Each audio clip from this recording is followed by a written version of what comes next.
बहुत समय पहले की बात है। किसी एक छोटे से गांव में एक राजा रहता था। उसका नाम राजा वीरेंद्र था। वह न सिर्फ वीर था, बल्कि अपनी प्रजा से बहुत प्रेम भी करता था।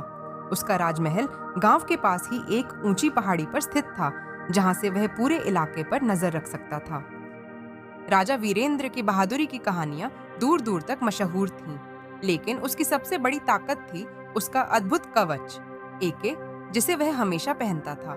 कहा जाता था कि यह कवच उसे अपराजेय बनाता था। यह साधारण कवच नहीं था, बल्कि एक दिव्य शक्ति से युक्त था, जो राजा को किसी भी संकट से बचाता था।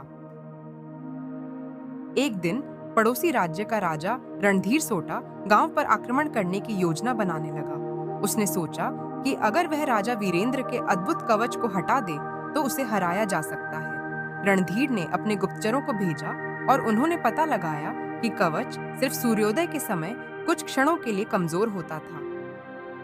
युद्ध का दिन आया। रणधीर ने सूर्योदय के समय हमला बोल दिया, लेकिन राजा वीरेंद्र को पहले से इसकी खबर मिल चुकी थी। उसने अपनी सेना को तैयार किया और स्वयं युद्ध भूमि में उतर गया। कवच की शक्ति से उसकी तलवार बिजली की तरह चमक रही थी। रणधीर और उसकी सेना के सैनिक देखते ही देखते हारने लगे। आखिर में रणधीर ने हार मान ली और संधि की पेशकश की।